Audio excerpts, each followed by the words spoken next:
আপনার নামে মামলা হয়েছে, বিদেশ পালিয়ে থাকবেন, তা হবে না।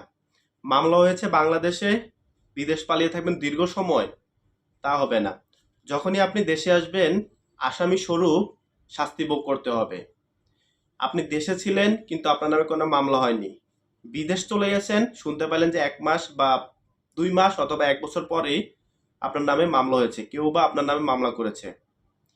এখন কথা হলো, আপনি যখন দেশে ছিলেন তখন আপনার দ্বারা কোনো অঘটন ঘটে গেছে, আপনার দ্বারা কেউ নিহত হয়ে গেছে। এখন যে ভিকটিম আছে, ভিকটিম কিন্তু চাইলে আপনার 1 মাস, 2 মাস, 5 মাস অথবা 1 বছর পরেও কিন্তু মামলা করতে পারে। এটা আইনে বলা আছে। তো আপনি কি করলেন, একটা ঘটনা ঘটার পরে আপনি বিদেশ চলে গেলেন তার আগে।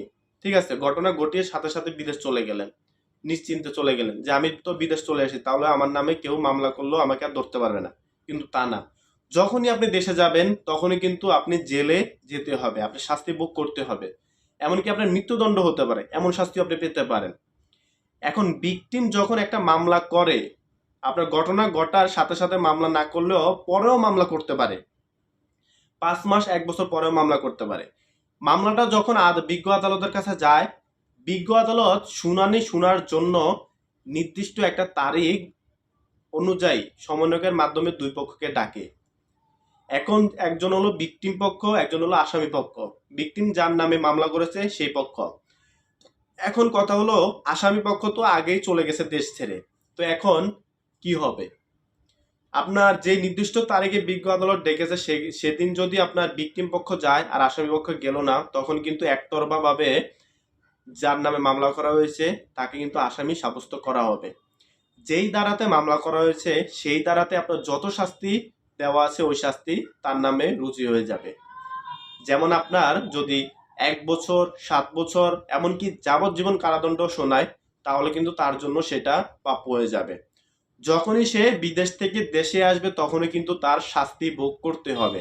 ঠিক আছে, এটা হলো আপনার একটা কথা।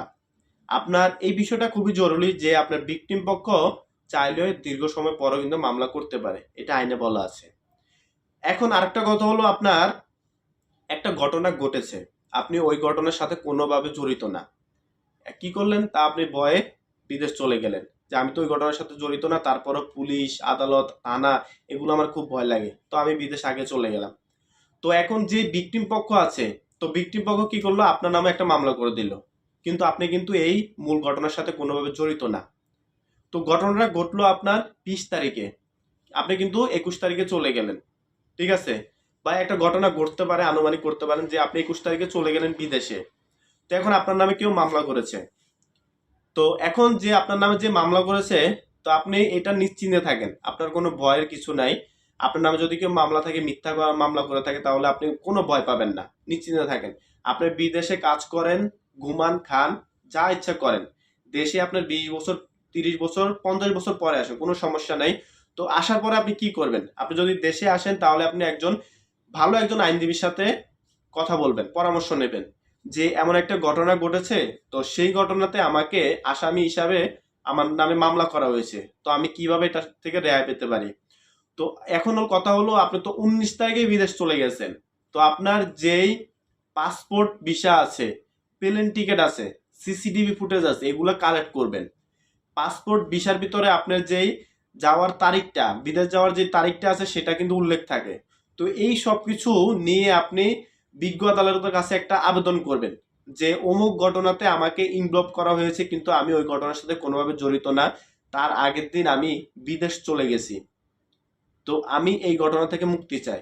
তো বিজ্ঞ আদালত সবকিছু যাচাই বাছাই করবে, তদন্ত করবে, তদন্ত সাপেক্ষে আপনাকে মুক্ত প্রদান করবে, আপনাকে মুক্তি দিয়ে দেবে।